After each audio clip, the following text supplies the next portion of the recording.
I'd like to say I moved forward, but I didn't. I, to this day, feel a sadness not being able to finish out Three's Company.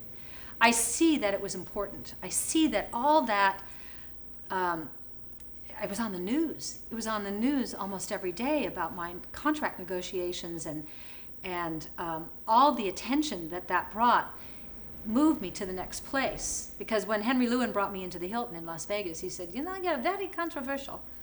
And it was the controversy that brought everybody in.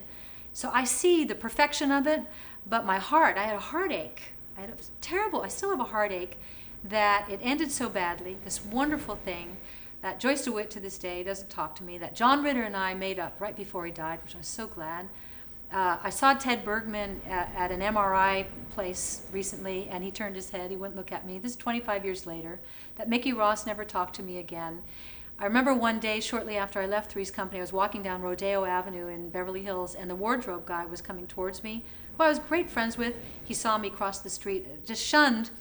So for someone who's had a lot of therapy, who requires, desires resolution, I never was able to find the resolution with, and all that's left now is Joyce, and I hope that someday we do find that resolution.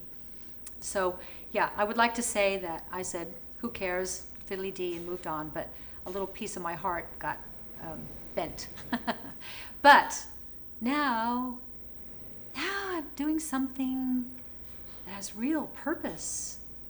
That book was changing people's lives. It was getting people into therapy. It was getting families talking to one another. It was being read in universities, and therapists told me that this is a book that they used. And I started seeing that everything in life has a purpose if you choose to look at it that way. My father was the perfect father. The violence was perfect. The craziness was perfect. Getting pregnant so early was perfect. Getting fired was perfect.